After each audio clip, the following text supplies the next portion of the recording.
ની માંગ કરી છે. આગામી સામે નેશનલ હાઈવે ઓથોરિટી સામે કાર્યવાહી કરવામાં નહીં આવે તો તમારી શું આગળની રણનીતિ રહેશે? તો અમારી ઉગ્ર આંદોલનની માંગ છે અને ઉગ્ર આંદોલન આજુબાજુના 42 ગામના લોકો મળી અને ઉગ્ર આંદોલન કરશું.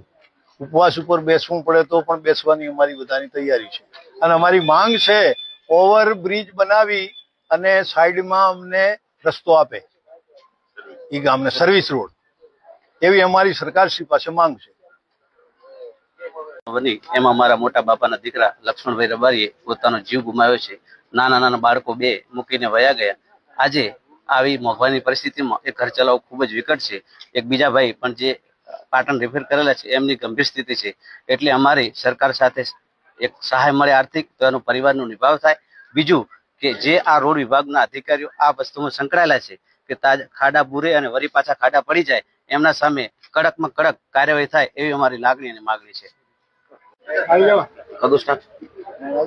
આજે રાધનપુર પ્રાંત કચેરી ખાતે અમારા આજુબાજુ વિસ્તારના મોટી ઉપરથી ભયંકર અકસ્માત થયો, એના અનુસંધાને આવેદન પત્ર આપ્યું.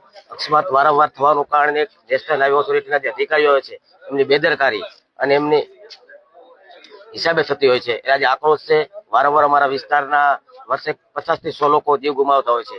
એના અનુસંધાને અમે પ્રાંત સાહેબ આવેદન પત્ર આપ્યું અને આવેદન અધિકારીઓ સામે કાયદેસરની કાર્યવાહી થાય, સરકારી પગલા લેવાય અને વારંવાર આવું ના થાય એના હિસાબે આજે આવેદન પત્ર આપ્યું છે.